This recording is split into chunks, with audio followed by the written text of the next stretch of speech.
Apareceu começou. Oi, gente, nós estamos aqui ao vivo com mais uma live do Reconta aí, e hoje a gente vai falar de Caixa, esse banco público tão importante para o Brasil, que tem mostrado, né, durante a pandemia, a gente tem visto o quanto ele é importante para o Brasil.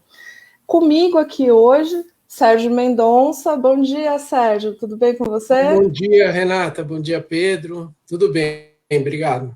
E o nosso convidado de hoje é o Pedro Eugênio, que é aposentado da Caixa, que já foi presidente da FENAI, que é a federação, vamos ver aqui, que eu anotei, Federação Nacional das Associações do Pessoal da Caixa Econômica Federal.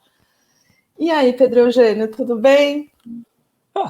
Tudo bem, né? Dentro das possibilidades de isolamento, né? Que isso é terrível, mas estamos bem, sim, graças a Deus estamos bem, tudo bem. Olha, eu quero deixar um recadinho aí para quem estiver acompanhando a gente, que pode mandar suas perguntas aí pelo Facebook, pelo Twitter ou por qualquer outra das nossas redes. Pedro Eugênio, para começar um pouquinho, eu gostaria de perguntar uma coisa que te fez muito famoso, principalmente entre a gente que trabalha com bancos públicos, que escreve sobre, que é o DataGênio. Conta um pouquinho para a gente sobre o DataGênio, como que surgiu essa ideia. Pois é, o DataGênio acabou ganhando uma dimensão que inicialmente eu não esperava, né? Em 2014, no começo de junho de 2014, eu estava trabalhando na campanha eleitoral da Dilma Rousseff, a campanha da Dilma. Né? E a gente queria passar informações, né, e fazer uma análise das pesquisas. Né? Então, e a pesquisa assim, que aqui no Brasil é a mais respeitada é a pesquisa do Datafolha. Então, eu criei o DataGênio, né, onde eu analisava a pesquisa do Datafolha, né, e sobre a ótica da nossa campanha, do que viria a acontecer, das pesquisas internas que a gente estava fazendo, e podia passar, né, daí para os amigos uma avaliação disso. E fazia algumas correções. Quando eles estão dizendo isso, estão esticando a margem de erro para cá, para cima, para baixo, tal. E acabou que eu fui acertando. E aí aconteceu, né, aquele segundo turno maluco, né, aquele último dia, quando o PSDB achava que tinha ganho, o PT não tinha certeza se tinha ganho, ficou aquela loucura tal. E, assim, 10 minutos antes, né, de sair o resultado oficial, eu tasquei um resultado e errei por 0,5%. Uau, é bem apurado mesmo, né? Errei por 0,5%. Daí o DataGênio ficou famoso, né? Eu falei, bom, já que ficou conhecido, não vamos perder essa oportunidade. Mas daí a gente desviou o foco, né, dessa questão de fazer pesquisa, tal, de analisar pesquisa, e passamos a fazer uma discussão da política nacional, né, uma avaliação das coisas que vão acontecendo. Né, eu sempre coloco, né, que o DataGênio não é isento. O DataGênio tem uma visão de esquerda. Então, as nossas avaliações tal é sobre a ótica da esquerda, né? Mas e trazendo também para os empregados da Caixa, né, notícias da administração da Caixa, as notícias do que está acontecendo, por que está acontecendo, avaliando as decisões que a Caixa, a FUNCEF, né, o Sérgio Mendonça está aqui, foi presidente da FUNCEF por um curto período, né, Sérgio, mas foi, né, e a gente faz uma avaliação, então, assim, do que está acontecendo, por que aconteceu isso, o que está sendo feito, e o pessoal acabou seguindo bastante.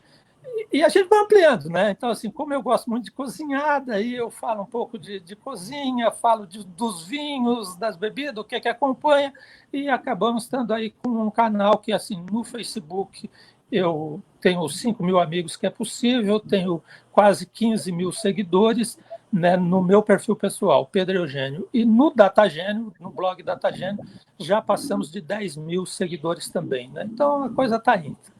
Muito bacana. Parabéns aí, Pedro, pelo sucesso, né? Diga. Pois não. Não, eu estou dizendo que assim, e agora nesse isolamento, né, isso virou uma diversão, né? Porque assim, a gente está aqui conversando, olha, é sensacional isso, né? Eu acho que essa pandemia ela vai trazer mudanças, né, na questão dos relacionamentos, na questão das programações das empresas, do próprio trabalho, né? A gente tem muita gente trabalhando em home office hoje, né? Na Caixa, bastante gente, né, trabalhando, né? A Caixa fez assim uma mudança brusca e bem-sucedida, né? E, então, essas coisas a gente vai ter que começar a avaliar qual vai ser o reflexo disso daí para frente, né, no mundo do trabalho. Né? Tem razão. Bom, eu queria já começar te perguntando, primeiro cumprimentar todos que estão nos acompanhando, eu cumprimentei vocês, esqueci de cumprimentar os nossos telenautas, internautas, enfim, todos que estão nessa... agradecer a tua presença, como você já explicou, é uma referência muito importante, e como você falou, é uma diversão produtiva, né? Porque você está esclarecendo muita gente, a população, com um olhar que você não, como você falou, você não engana ninguém, eu tenho uma posição, eu olho a partir de um lado, coisa que, em geral, os meios de comunicação, pelo menos os tradicionais, não fazem, né? Eles são, entre aspas, isentos, mas, na verdade, a gente sabe que não são, né? Enfim, parabéns aí. Mas eu queria te perguntar já logo de cara, como é que você acha que a gente enfrentaria essa pandemia aí, essa coisa inédita, né, inesperada, sem ter a Caixa, né? Seria possível pagar 65 milhões de pessoas, que são os últimos dados acumulados do auxílio emergencial, sem ter um banco público espraiado pelo território nacional, com milhares de agências, com uma expertise de lidar com as políticas sociais? Você acha que seria possível fazer isso, Pedro? Não seria, Sérgio. Absolutamente. Eu te falo isso com segurança. Não seria. Né? Inclusive, no início, né, quando começou a questão do pagamento, né, eu era um defensor que tivesse mais entidades participando, Banco do Brasil, BASA, BNB, os bancos públicos, né, até os Correios poderiam participar, tal. Né? Isso não aconteceu, a Caixa chamou essa responsabilidade sozinha, né? Foi um trabalho hercúleo, né, do pessoal da TI da Caixa, porque teve que criar né, os aplicativos, uma coisa que a gente não estava acostumado. Ao mesmo tempo que isso estava acontecendo, um percentual muito grande dos empregados da Caixa passou a trabalhar em HO, né, o home office, trabalhar em casa, então a TI teve que dar conta disso também, que era um projeto de longo prazo e teve que acontecer no momento. Mas voltando à questão do pagamento, você veja, num país de dimensões continentais como o nosso, num país que tem milhões de pessoas desempregadas ou subempregadas, né, os pequenos comércios também que entraram nisso, você veja, 65 milhões de pessoas é um terço da população ativa do país, é um terço. Né? Nos países mais desenvolvidos, onde o emprego a relação de emprego é outra, a relação com o país é outra, a população é menor, a forma do governo atuar foi muito mais fácil, né?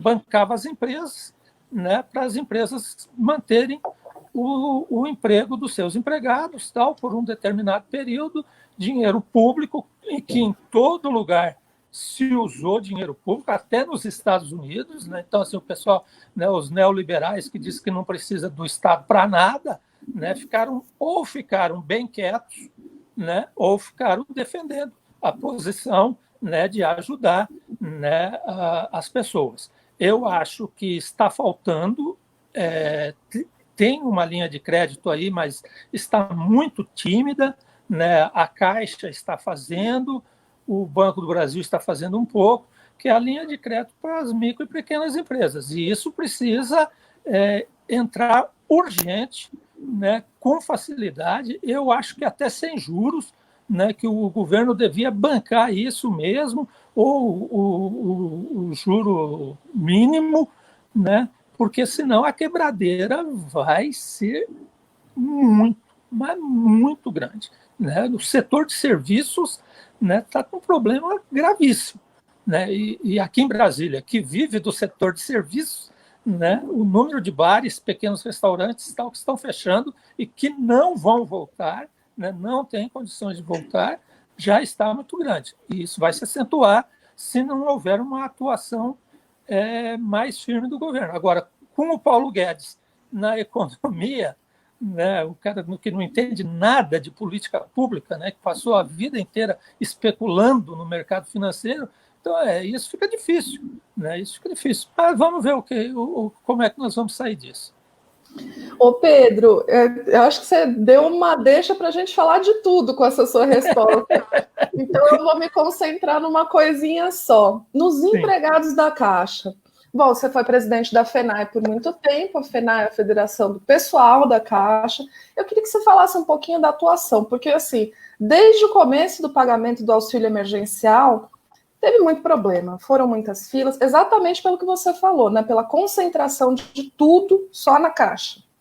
Então, assim, tem muitos funcionários em home office, os empregados da Caixa foram expostos, não foram. Fala um pouquinho desse trabalho que eles realizaram aí, estão realizando desde esse começo de pandemia. Então deixa eu construir assim para as pessoas entenderem o que aconteceu, né? O governo chamou a Caixa Econômica Federal, a direção da Caixa, falou: olha, nós temos que pagar, né, um benefício para 22 milhões de pessoas e vamos fazer através da Caixa Econômica Federal. Aí a Caixa topou, né?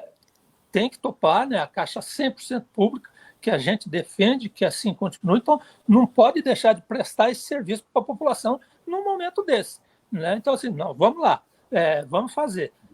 Começou a se preparar e a TI preparar os aplicativos para atender 22 milhões de pessoas, né? Passado uma semana, eram 30 milhões, depois 38, 45, nós acabamos atendendo 65 milhões. Então, o que aconteceu no começo? A gente não estava preparado para o volume, né? Porque encomendaram um serviço e durante, né, foi todo um processo de aprendizado. Então, aconteceram aquelas filas, né, as pessoas dormindo nas filas, os empregados da Caixa chegando às 7 horas da manhã, às vezes saindo às 22 horas, né? Assim, e em meio a uma pandemia, né? Em meio a uma pandemia em que o presidente da República diz que a pandemia não existe, que é uma gripe, né? Então, assim, no começo as pessoas iam sem máscara, era aquela aglomeração louca, e os empregados na linha de frente, gente, são assim, fizeram um trabalho extraordinário. E, voltando à pergunta do Sérgio, nenhuma entidade privada faria um trabalho desse, Sérgio. Nenhuma, né? Se arriscaria a uma coisa desse tamanho, a prestar esse tipo de serviço, a colocar o seu corpo funcional à disposição disso, né? E ainda nisso, você veja, a Caixa é um banco público, as pessoas só tem funcionários concursados, né? Nós somos 84.500 hoje, né? Chegamos a ser 100 mil empregados, 101 mil empregados em dezembro de 2014. 101 mil empregados em dezembro de 2014. Hoje somos 84.500 empregados. Então vejam que estão enxugando, né? E nesse movimento, então, assim, a gente tem empregados, né, com problemas, né, de saúde, que precisaram ir para o home office, empregados acima de 60 anos, que vão para o home office, algumas áreas com muita concentração de gente que não poderia continuar trabalhando dessa forma, um percentual grande dos empregados foram para o home office. E, assim, para trabalhar assim, precisa uma estrutura, né? A área de tecnologia, então, ela foi, né, tendo que fazer duas coisas ao mesmo tempo. Atender a população, cuidar do app cada vez mais sobrecarregado, né? E cuidar, né, de atender os funcionários que estão trabalhando em suas casas e precisam ter acesso, né? Porque senão eles não conseguem prestar o serviço. Mas, olha, foi um serviço, está sendo, né? Agora vem mais 2 parcelas, né? E eu acredito que essas 2 parcelas, a Câmara e o Senado vão acabar esticando isso até dezembro, porque a situação está bastante complicada, né? É mais grave do que a gente fica sabendo, porque os dados são muito maquiados e essas coisas todas, mas, assim, eu tenho dito que o Suplicy passou a vida dele no Senado, né, defendendo uma renda mínima, né? E agora, na pandemia, né, surgiu a necessidade, assim, ó, o Suplicy estava certo, né? Um país com essa desigualdade precisa de uma renda mínima, né? Tá certo. Antes do Sérgio falar, eu quero agradecer quem está acompanhando a gente ao vivo e incentivar. Mandem as suas perguntas, mandem as suas questões, que a gente vai fazer o possível aqui para responder. Sérgio. Obrigado, Renata. Pedro, aproveitando um pedaço da tua resposta da Caixa, né, da importância da Caixa, talvez aquilo que você também disse, que por que não usaram os outros bancos públicos? Porque com todas as dificuldades que aconteceram, e são superadas em boa medida, a Caixa vai sair com uma imagem fortalecida desse processo. Não há nenhuma dúvida disso, pelo papel que ela está tendo de política pública e de relevância social e econômica. Mas podia ter usado o Banco do Brasil, o BNB e até os outros bancos estaduais públicos, que também provavelmente se fortaleceriam como a Caixa vai se fortalecer. Então, te perguntar qual é a importância desses bancos, né? Até pensando também lá na crise de 2008, que eles tiveram desses bancos públicos, né? Para o geral, pensando de forma mais macro, Pedro. Então, 2008, você viveu bem isso, você acompanhou bem isso. Em 2008, eu falo que foi pela ordem, né? Era outro governo, né? Tinha uma visão totalmente diferente, né? Atuou muito mais rapidamente, né? na situação da crise, né? Mas a Caixa, o BNDES e o Banco do Brasil tiveram um papel fundamental em 2008, né? Senão, teria havido uma quebradeira que não houve. Aqui no Brasil não houve a quebradeira naquele período como era esperado, né?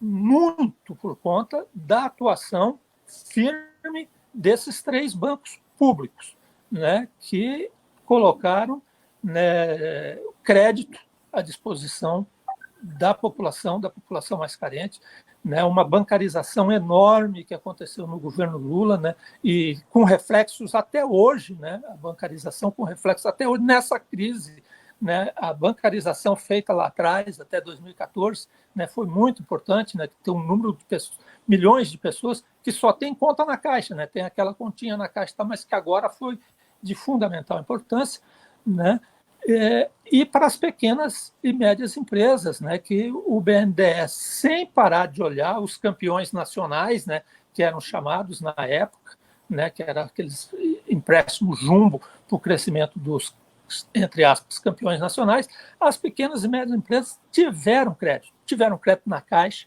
tiveram crédito no Banco do Brasil, tiveram crédito no BNDES. Né? Então, assim, a importância é fundamental, porque aqui no Brasil a concentração bancária é uma coisa que não existe em lugar nenhum do mundo, a concentração que nós temos aqui. Né? E a pessoa fala, não, mas nós temos mais de 70 bancos. Temos. Você consegue falar 10 bancos? Ninguém consegue falar, não, o nome de 10 bancos que atuam no Brasil, ninguém consegue. O cara vai falar Bradesco, Itaú Unibanco,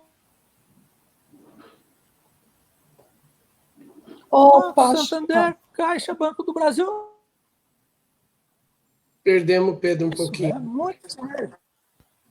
Pedro, eu acho que nós perdemos você. Perdemos a sua imagem. Perderam a minha imagem. Então vamos lá, vamos entrar de novo aí. O que é isso? Agora deu. De volta. Opa. Desculpa. Está de volta. Estamos de volta. Né? Então, assim, aqui no Brasil, os bancos públicos são fundamentais. Né? São fundamentais.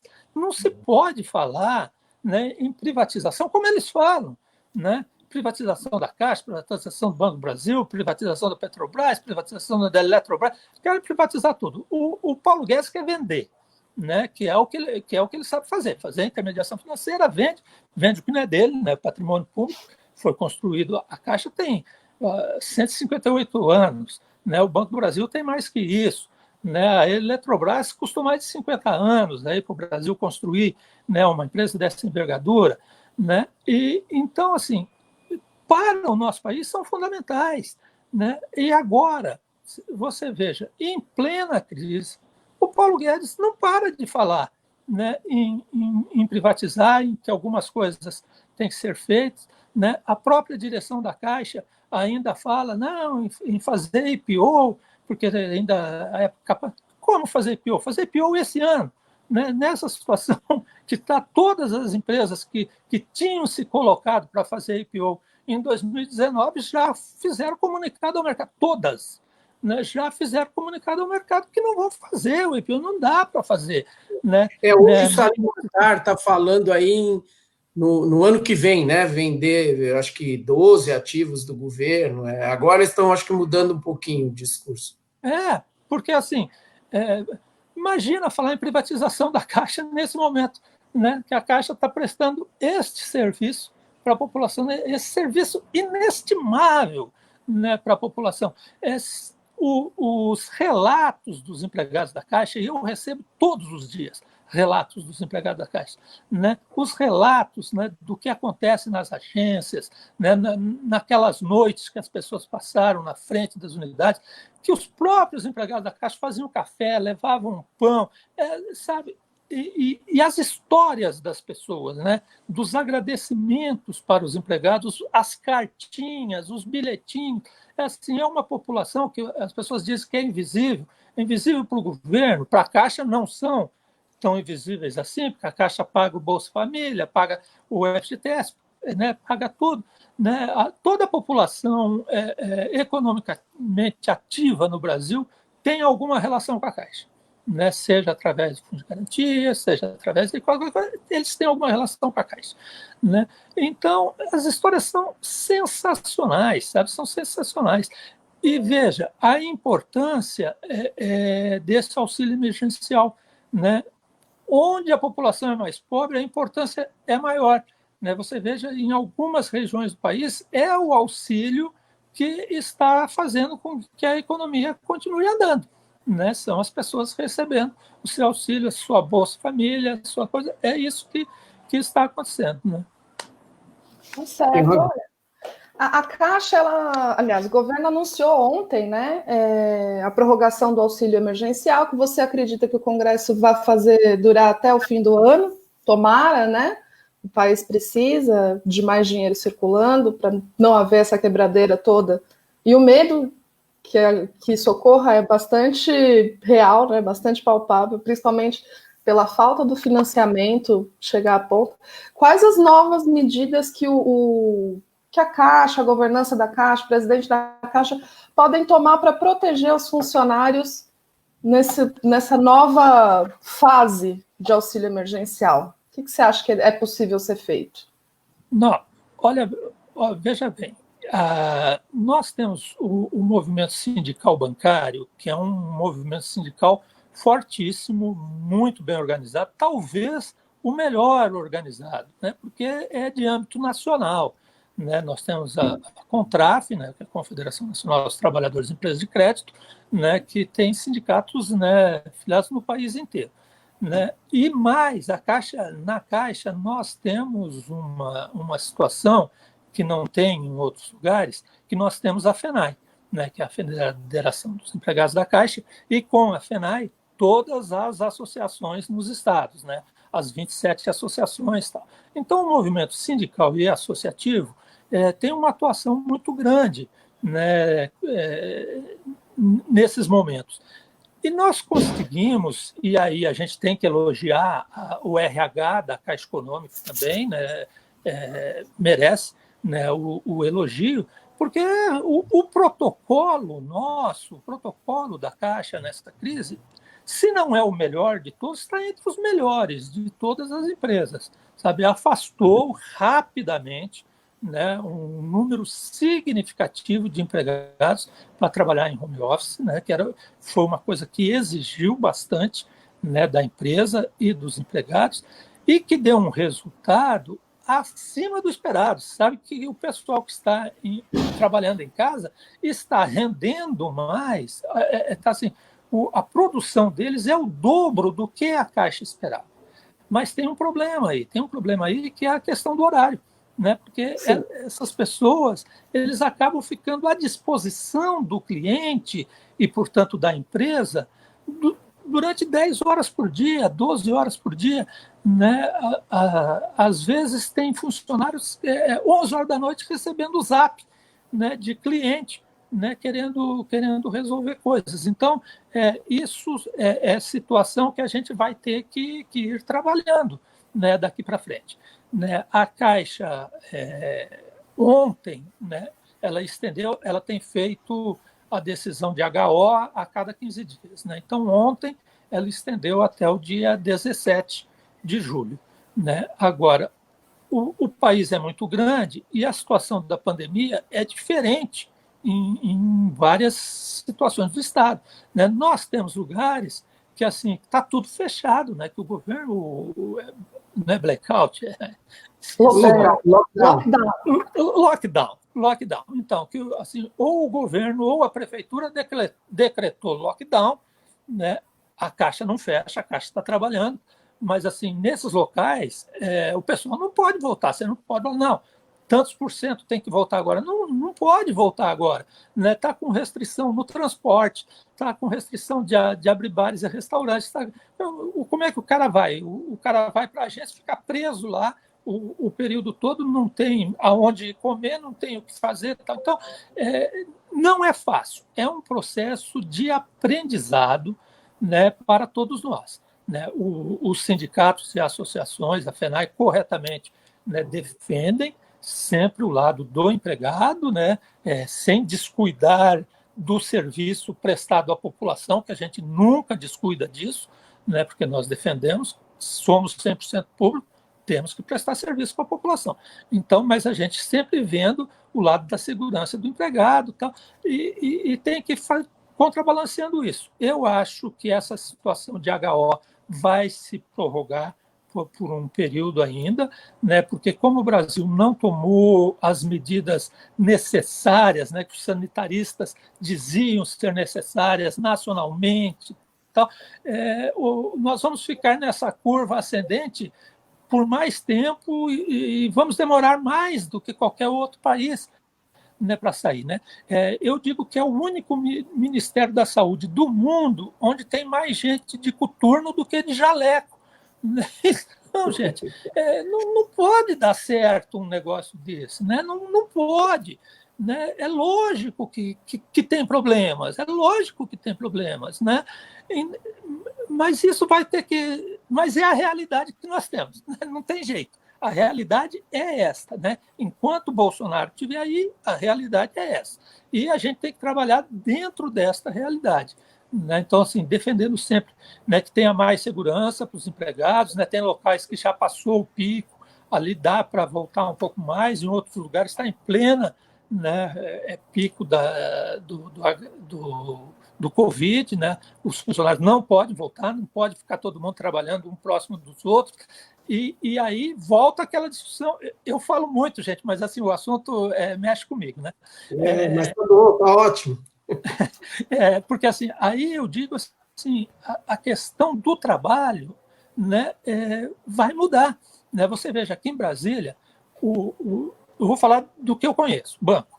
Né? Então, assim, Banco do Brasil, Caixa Econômica, tem prédios, né, que tem milhares de pessoas, né, dentro desses prédios. Né?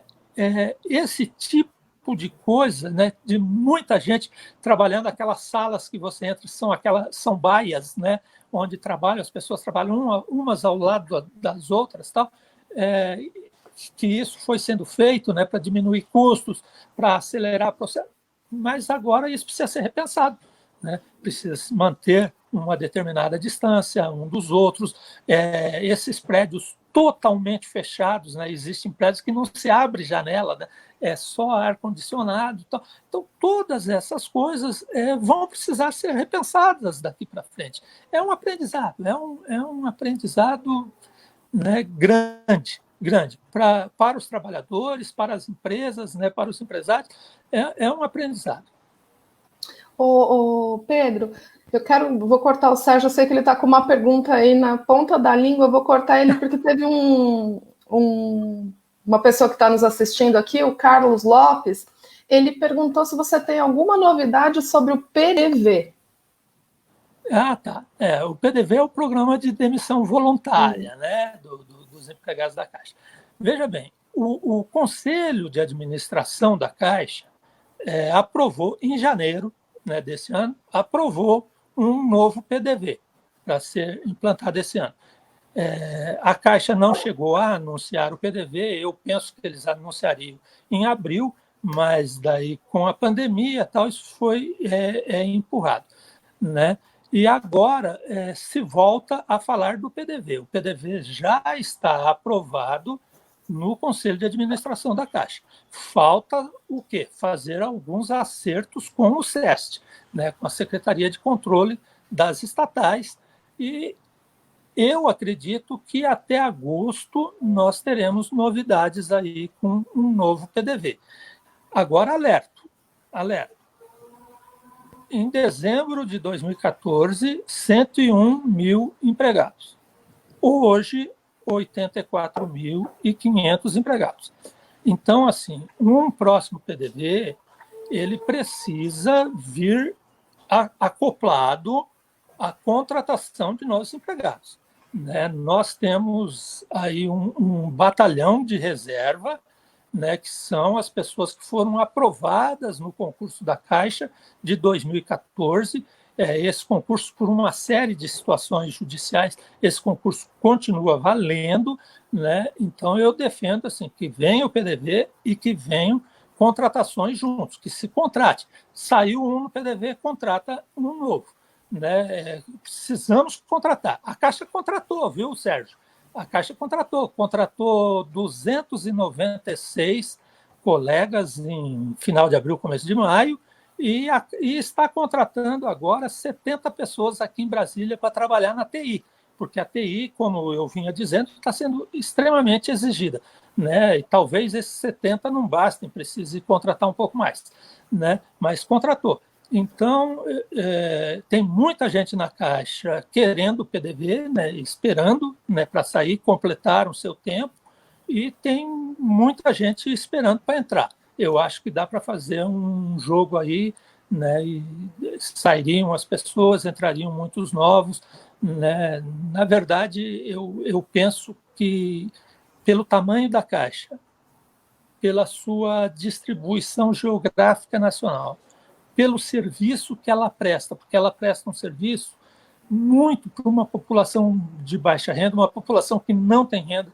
e que não tem acesso aos meios tecnológicos, né? Então, eu acho que o número de empregados que nós temos é pouco, que a gente deveria ter mais para o serviço que a gente presta.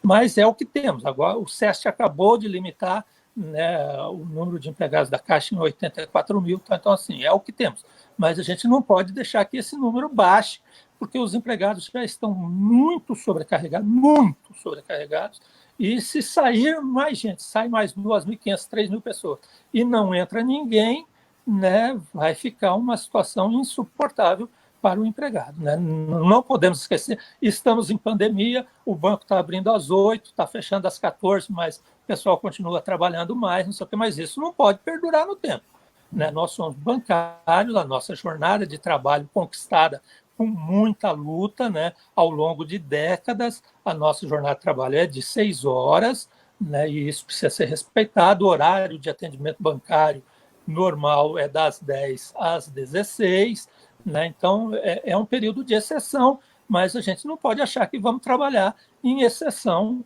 né, o tempo todo, né? Você vê que tem gerente geral de agência, o cara tem que chegar às 7 horas da manhã, porque a agência vai abrir às 8, ele precisa programar tudo, né? Ele precisa chegar às 7 horas da manhã, às 17 horas, ó, já foram 10, às 17 horas, todos os dias, eles têm uma reunião, como essa que nós estamos fazendo aqui, né, para discutir as metas, como foi o dia, tal, com a direção da Caixa, com o superior hierárquico e tal. Então, assim, os caras estão trabalhando de 10 a 12 horas por dia. Isso não pode continuar indefinitivamente, não tem quem aguenta, né, é um atropelo com todas as conquistas sociais, né, dos trabalhadores, né, de século, né? Então é isso. Posso ir, Renata? Fica à vontade, Sérgio. Não, é que até pegando o gancho nisso que o Pedro falou, o movimento sindical bancário conseguiu evitar nessa medida provisória aí que a jornada fosse alterada, como você falou, uma luta longa de décadas histórica e mais uma vitória parcial nesse momento que impediu a mudança da jornada, bem lembrado aí. Mas eu queria voltar para um assunto mais geral, Pedro. Você falou do Paulo Guedes, do Ministério da Economia. O Brasil, uma autoridade do porte do ministro da Economia, é o único país que está fazendo esse discurso. Né? Nem o Trump está fazendo esse discurso. Ninguém nos Estados Unidos, nem o Boris Johnson está dizendo que nós vamos repensar o Estado depois da pandemia. O primeiro-ministro inglês conservador, né, da Grã-Bretanha. Só aqui nós estamos falando, e é inviável, não há como fazer isso. Nós não vamos sair dessa crise sem o Estado, sem mais investimento público, infraestrutura, construção civil, bancos públicos, como você falou, até emprestando com o Tesouro bancando para as pequenas e microempresas, senão vai ser uma quebradeira, já está sendo. Então, como é que você vê esse movimento mais macro aí? Você acha que eles vão conseguir fazer esse passo aí? Que eu tenho a impressão que é quase que uma rota de fuga para o Paulo Guedes. Ele está dizendo, se não fizerem isso, eu saio. E não vai fazer.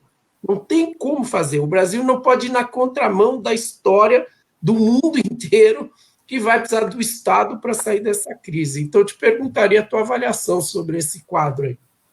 Não, mas você já falou bastante disso, né? É impressionante. É impressionante, né? Se a gente ler os jornais do mundo inteiro, ouvir os programas, né? Programas até assim conservadores, né? Você citou a Inglaterra, né? Programas de TV assim que são conservadores, né? As críticas ao Brasil, né?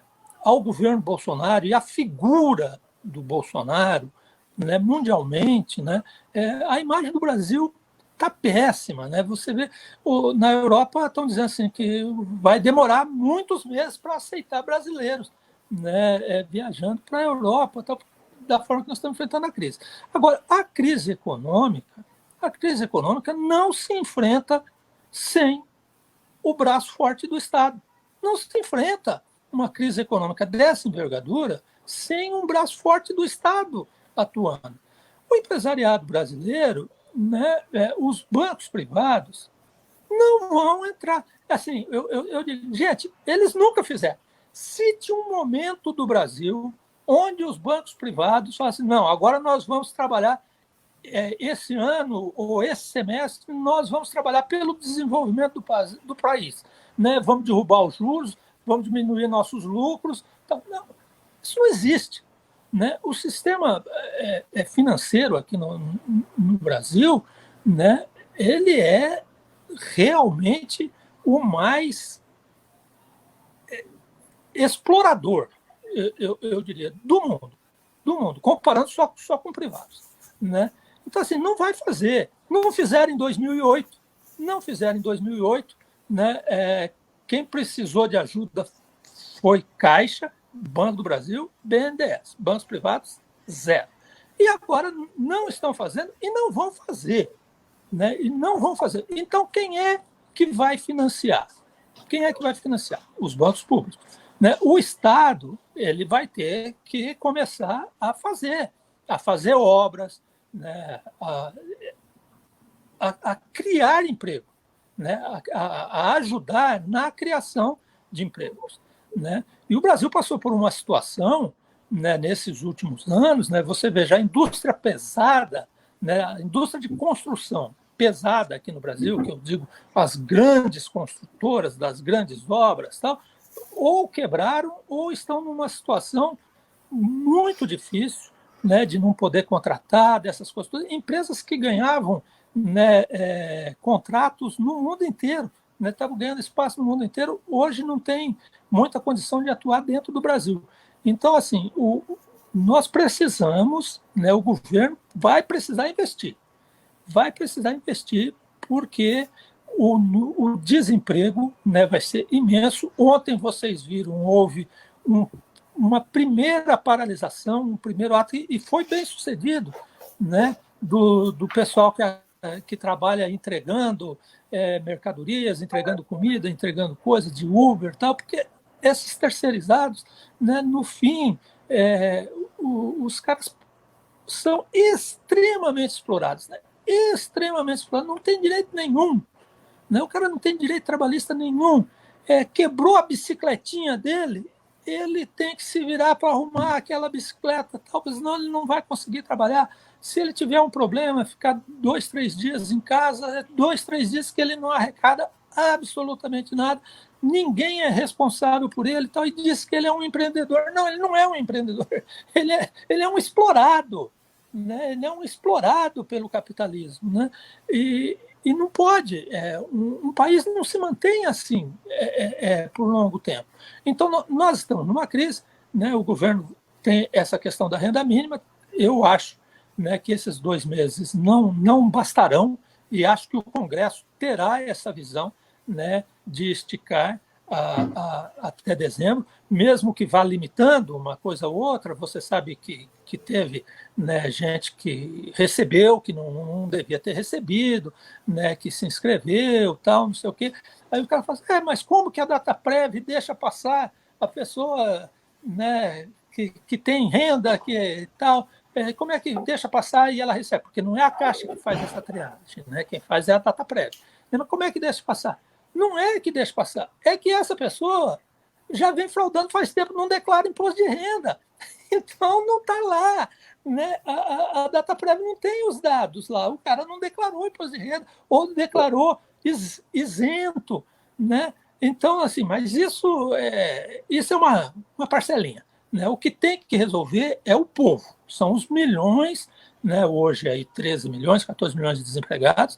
Aí, se você vai para o subemprego, né, então você vai chegar a 45 milhões de pessoas, né, que estão desempregadas ou estão subempregadas, né, estão nessas coisas, né, e um país não se mantém, né, você não mantém um país assim, né, um país assim não cresce, um país assim não produz, né, um país assim não tem mercado interno, né, então o governo vai ter que atuar. Né? Não tem outra forma, não tem outra forma. Né?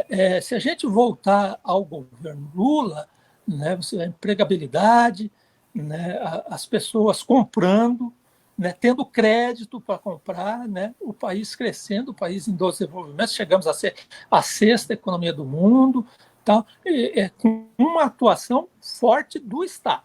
Né? Nós somos um país muito desigual, nós temos milhões de pessoas abaixo, né, na linha da pobreza, muito grande, e não podem prescindir do Estado, não pode.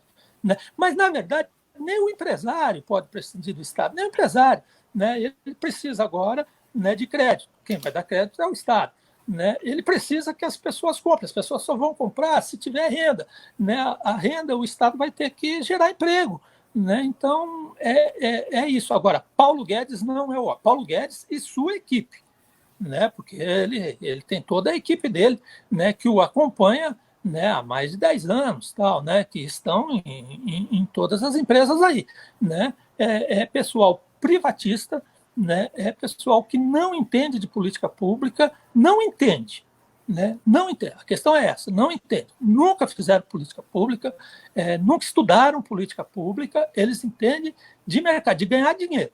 Né? De ganhar dinheiro, né, para suas empresas, para si próprio, para quem eles representam ali e tal, mas de política pública não tem ninguém nesse governo, né, que venha para um debate falar de política pública com conhecimento bem colocado no governo. Não vejo, não tem ninguém. Opa! Bom, eu queria fazer 2 comentários aqui. Primeiro, agradecer ao pessoal que está nos assistindo, muito obrigada. Continuem mandando aí perguntas. Queria dizer que o pessoal que fez o concurso público de 2014 para ser servidor na Caixa está nos acompanhando, está se manifestando. E outra coisa também é a questão da Dataprev, né? A Dataprev, outra empresa pública que se mostrou fundamental agora durante a pandemia, estava na lista de privatizações do ano passado. Ainda bem que não foi feito, né? E eu gostaria de fazer uma pergunta sobre crédito. Você falou que, assim, fundamental agora são linhas de crédito. E a gente sabe que as micro e pequenas empresas são responsáveis pela maior parte dos empregos no Brasil e são as que mais estão sofrendo os efeitos da crise econômica, né? Não tem capital de giro, aí tem uma série de pesquisas e etc. e tal, assim como esses empreendedores, os microempreendedores individuais também estão sofrendo muito com essa crise. E o Pronamp não tem chegado. Gostaria que você falasse um pouquinho sobre esse crédito, quais são os gargalos, o que está acontecendo? Eu vou ficar devendo, né? Eu vou ficar devendo essa pergunta para você. Né? Eu sei que o governo criou uma linha de crédito aí para pequenas e médias empresas, né? Uma linha de crédito, né, que não existia, que só a Caixa que começou a fazer, e ainda muito timidamente. Né? O Banco do Brasil está começando agora também, né, a fazer, mas eu vou ficar devendo. Eu não estou bem familiarizado, né, com isso. Mas assim, sem dúvida vai precisar. Você quer ver um outro setor da economia que é muito importante e que vai precisar de ajuda, e vai precisar de ajuda já, e tem condições de dar um impulso se for ajudado agora, é a área de turismo. Né? O setor de turismo é um setor de serviço, né? que presta muito serviço. E está totalmente represado. Né? As pessoas não estão podendo, né? não estão viajando, né? Os aviões, né? A rede aérea, né? Está bem limitada, e essas coisas, mas isso está represado. E, enquanto isso, né? Tem muitos hotéis, né? Se preparando, né? Mudando toda a sua estrutura, né, para receber clientes, né, e no período, né, de pandemia, com segurança, com menos gente trabalhando e tal. Então, assim, a hora que acabar, né, a hora que acabar, porque um dia acaba, né, vai levar mais tempo aqui do que em outros lugares, porque não foi bem combatido, mas uma hora isso acaba. E as pessoas vão querer, né, estão em isolamento, né, esse período todo, a classe média, né, e está em isolamento e vai querer viajar. Né, e vai viajar para onde? Para a Europa não vai. Né, para a Europa não vai. Não vai por 2 motivos. Não vai por 2 motivos. Um que eles não vão estar aceitando por um bom tempo, né, turista brasileiro, né, por conta de não combatermos corretamente a Covid aqui. E outra, né, que com o dólar, né, nesse preço, né, de 5,5 a 6 reais, né, a pessoa vai partir para o turismo interno. Né? Então, esse vai ser um canal que eu avalio que vai se recuperar, né, que vai ter um impulso rápido, né, essa área de turismo rural, né, de turismo ao ar livre, né, de pequenas cidades históricas, tal. Esses lugares vão começar a ter afluxo de gente. E aí vai precisar ter bares, restaurantes, hotéis, tal, né, para atender, e só vão estar em condições se tiver crédito. Né? Se tiver crédito, aí entra de novo, né, a necessidade do crédito baixo, do prazo mais longo, tal, que os bancos privados não vão fazer. Nunca fizeram, não farão agora. Vai ficar pelos bancos públicos. Caixa 100% pública tem que estar à frente de tudo isso. Perfeito. Vou eu, Renata?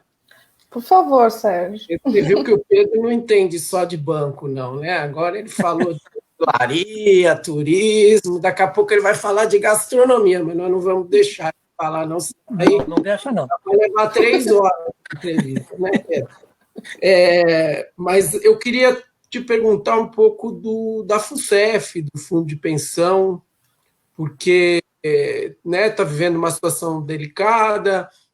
É evidente que os fundos de pensão no mundo inteiro estão associados aos movimentos mais gerais da economia, né? À medida em que você tem oportunidades de negócio de longo prazo, infraestrutura, grandes empresas, você investe. Para isso os fundos de pensão existem, e existem no mundo inteiro, não estou falando aqui só no Brasil, mas aqui nós vivemos uma realidade distorcida de taxas de juros muito altas ao longo de muito tempo, né? O que facilitava, entre aspas, você alcançar resultados, metas, com pouco risco, né? Embora tenha havido uma diversificação tanto nos grandes fundos de pensão, na FUNCEF, na Previ, na Petros e em todos os outros maiores fundos. E, mais recentemente, houve uma mudança na orientação, até por conta desses debates ligados ao investimento na renda variável, nas empresas, nos FIPs, né, nos fundos de investimento estrutural, de investimento, aquelas estruturações que envolvia a participação nas empresas. Como é que você vê aí? Eu sei que o pessoal da Caixa, os aposentados, os beneficiários, estão sofrendo com os equacionamentos, né, o corte de renda muito forte, pode ser que ocorram novos, depende das relações aí da legislação daqui para frente, se vai haver mudança ou não. Mas como é que você vê esse momento da FUNCEF em relação a esse grupo enorme de aposentados, pensionistas da FUNCEF, que é o terceiro maior fundo em patrimônio de pensão do Brasil? Isso, exatamente. Hoje nós temos 136 mil participantes entre ativos e aposentados.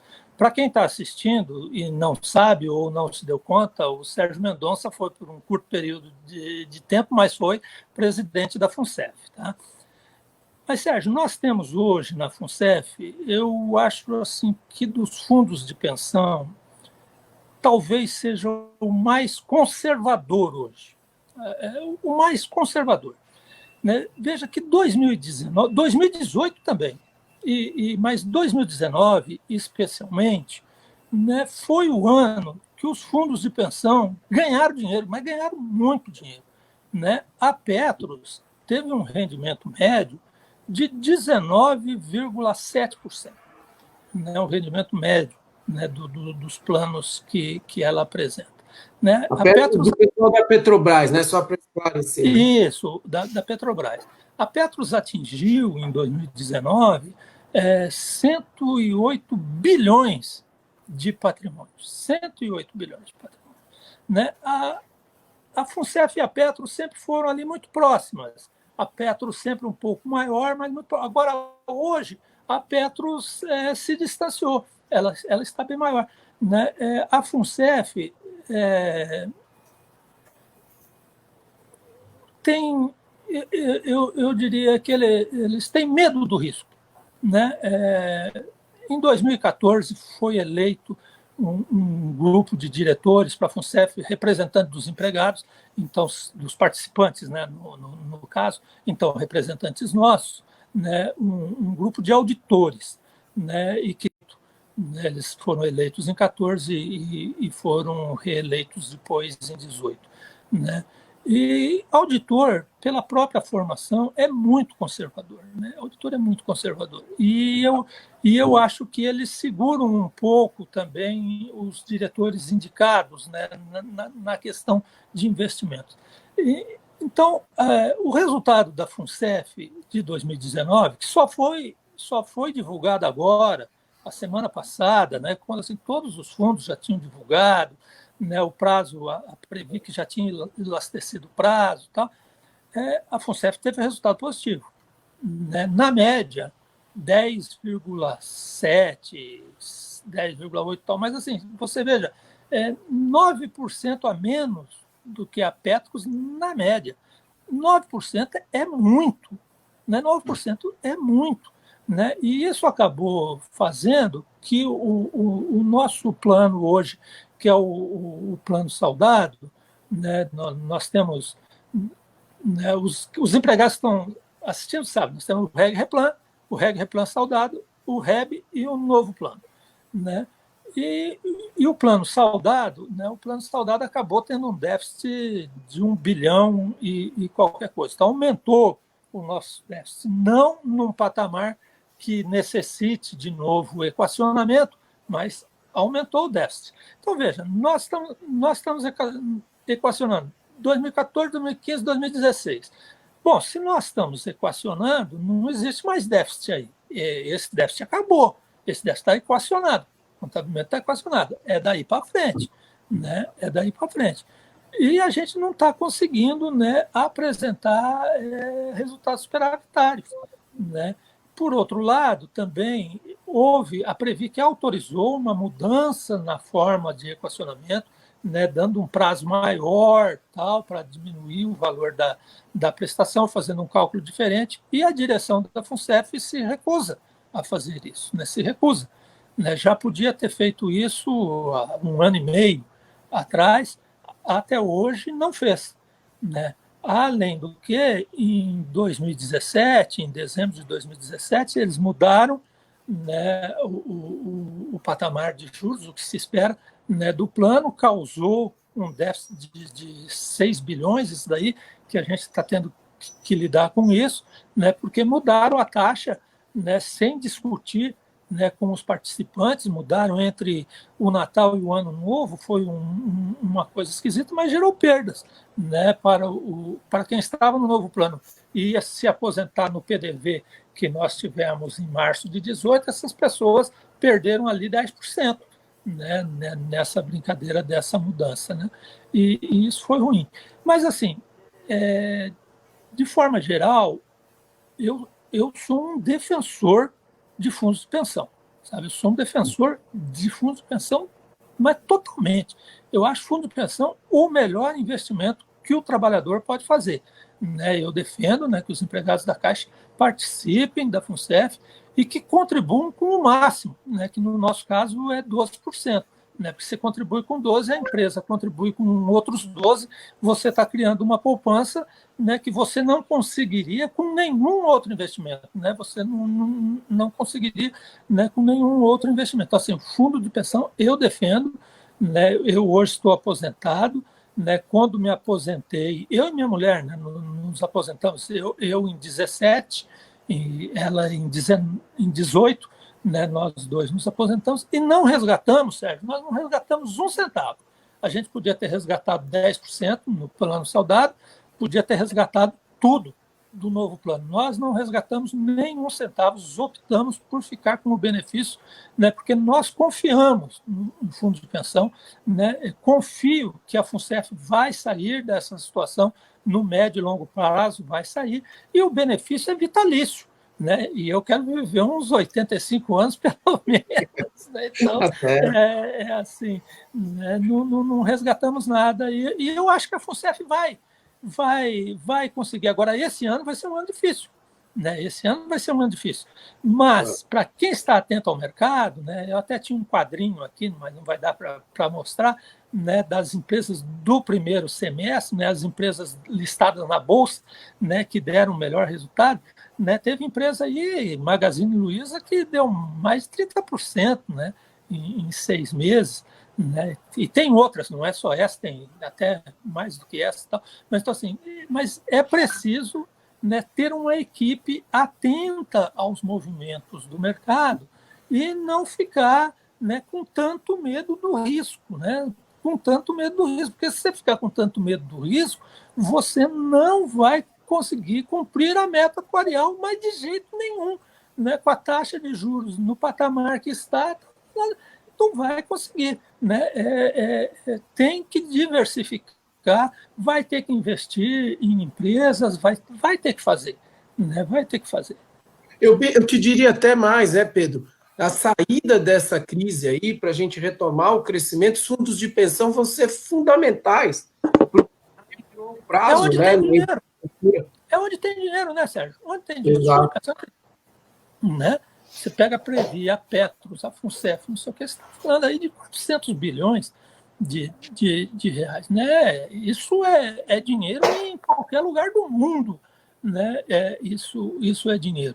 E que tem que gerar, né? Tem que gerar resultado, Em primeiro lugar, é gerar resultado para os participantes, né? Mas tem que investir, né? Tem que investir, tem que ajudar a gerar emprego também, tem que fazer tudo isso. Fazer o dinheiro circular, né? Como se diz no interior. Isso. Bom, gente, Sérgio, Pedro, a gente está se encaminhando aí para o final dessa conversa, já batemos quase 1 hora.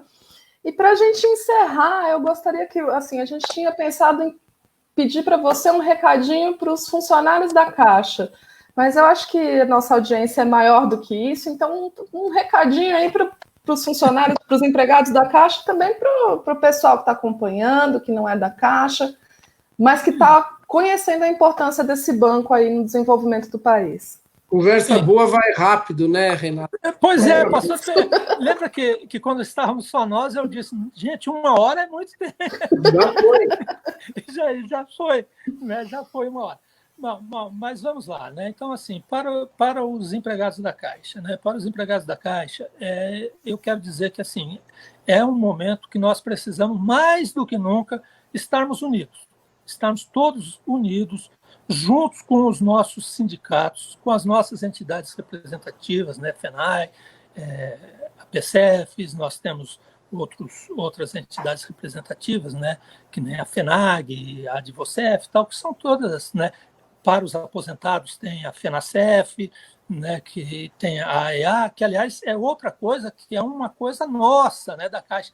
Nós temos a Associação e Federação de Aposentados da Caixa, né, que estão sempre participando, defendendo os interesses dos aposentados, né. A gente pode ter uma divergência aqui, outra ali, mas é um pessoal que se dedica e que eu respeito demais, né, as diretorias assim, dessas entidades. Mas, então, assim, a gente precisa estar muito unido, porque daqui para frente, nesse segundo semestre, nós vamos ter que discutir a nossa campanha salarial, o nosso acordo coletivo, que tem validade de 2 anos, acaba agora, né, em 31 de agosto.